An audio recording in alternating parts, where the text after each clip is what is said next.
I know this is a comedy club, but I had something very serious that I wanted to say. Unfortunately, a bird then crapped on my jacket and kind of ruined the moment for me. So I washed it off, but it still smells a little funky. So, those who attend G&B regularly know what I do for a living. And those who don't may come to wonder, how did a doctor get into stand-up comedy?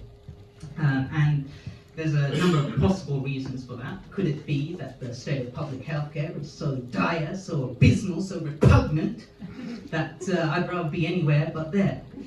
Now, I'm certainly not saying that, but if you did, I might not disagree.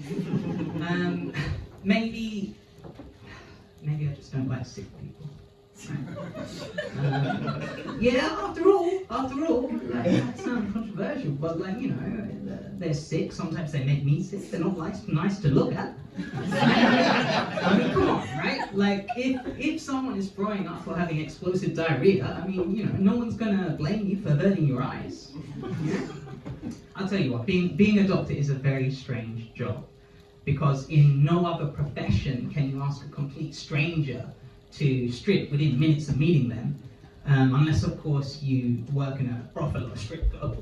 One time, a guy didn't even wait for me to ask. He just came in and guy, dropped his pants. And never before have I seen anyone so keen to have a rectal exam. Yeah, I didn't share his enthusiasm. Anyway, so maybe the job's a little bit too risque for me. Now, whilst there's elements of truth in all those reasons, it is not the reason that I'm here today.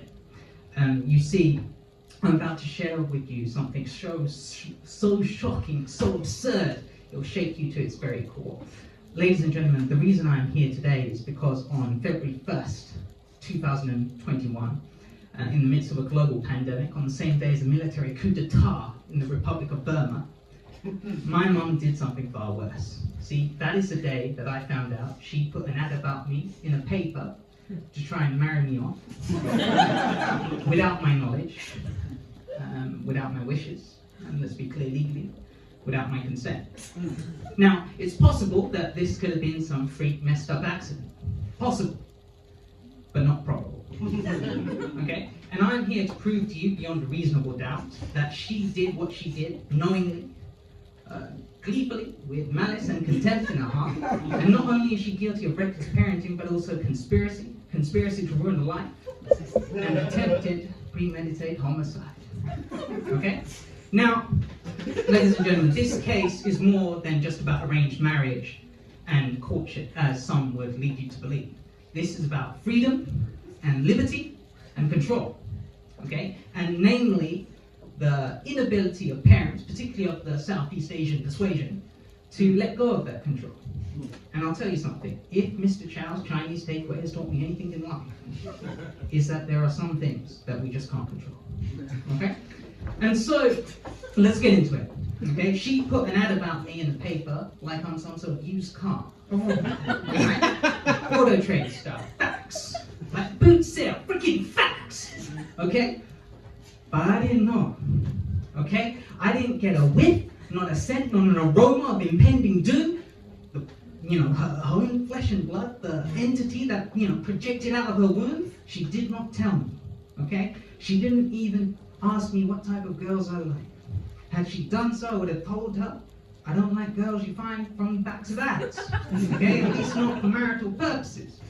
Instead, she used her own criteria, someone who's Sri Lankan, educated, and a doctor, right? Who even wants that? Not the irony, okay? Do you have any idea what it's like that someone thinks you're so hopeless with women that they decide to pull you from the game and start making plays for you, right? And that someone is your mum and she hasn't even been in the game for 30 years, right? Genuinely, I found out just by chance, and when it did, it just sent a cold chill down my body, right? Particularly in my loins, right? I asked my mum why she did this, and do you know what she told me? She said she thought I'd like it. Do I look like the type of guy that means something like that? Don't answer that question. Right? Now I know some of you might be thinking, is this a bit? Or did it actually happen? You know, you couldn't doubt the veracity of my claim, so I present to you the evidence. Okay, let me open this. Alright. No. Exhibit A.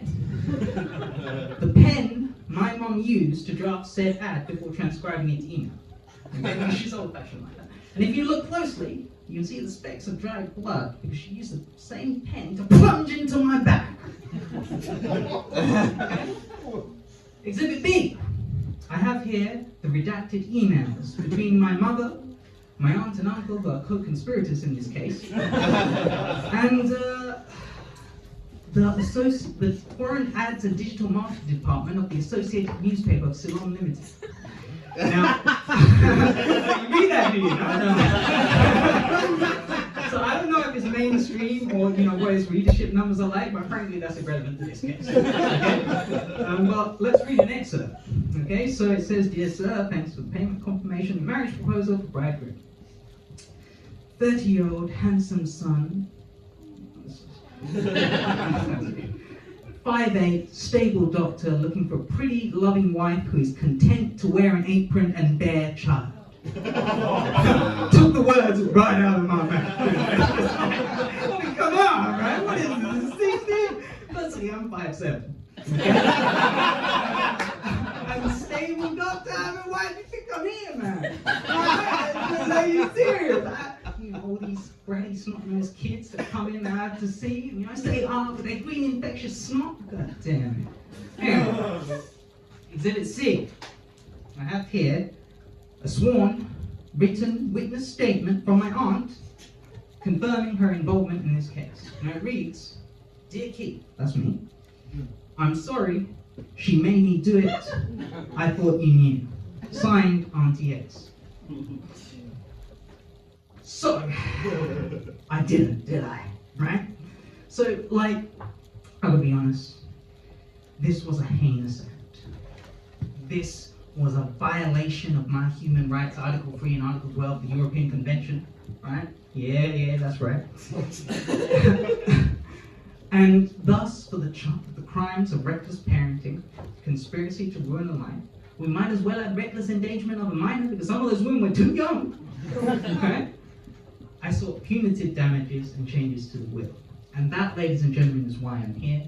Because my mum refused to agree to those terms. She refused to rescind the ad. She refused to change the will, which left me little choice but to go rogue. And this is what rogue looks like. Okay? I'm working on it. I'll get it. And you see, it might please the court to know in my closing statement that it's a lot harder to marry off a down-on-his-luck comedian looking for his big break than a full-time doctor with a valid UK passport. So, I rest my case, ladies and gentlemen. Have a nice evening.